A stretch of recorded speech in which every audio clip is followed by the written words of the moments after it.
À partir des grandes découvertes du XVIe siècle, les expéditions menées dans le Nouveau Monde ont accru la curiosité et la soif de connaissance. À la même période, les humanistes redécouvrent les écrits des savants de l'Antiquité permettant de renouveler le corpus scientifique. L'imprimerie, invention récente, facilite la diffusion de ces savoirs. Dans le même temps, certains de ces savoirs antiques sont remis en cause. Ce sera le cas de la vision géocentrique, défendue par Aristote et Ptolémée, qui s'oppose à l'héliocentrisme, défendu par Copernic et Galilée. De plus, au XVIe siècle, l'expérimentation est de plus en plus privilégiée, défendue notamment par Francis Bacon qui affirme la possibilité d'élaborer les lois en mesurant les phénomènes et en vérifiant ces hypothèses par l'expérience. Au XVIIe et XVIIIe siècle, invention et innovation s'enchaînent, accélérant les découvertes scientifiques.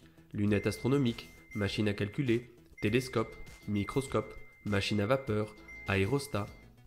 Et les États européens favorisent cet élan nouveau.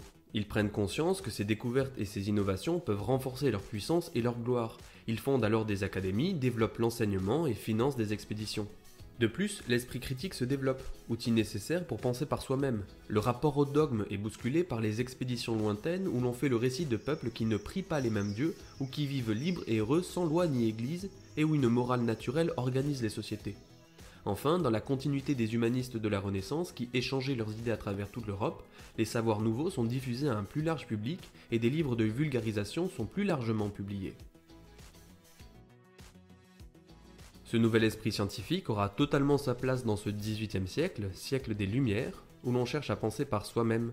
Il est aidé en cela par les inventions et innovations qui s'enchaînent, un esprit critique qui se renforce et une curiosité de plus en plus grande pour les choses de la nature.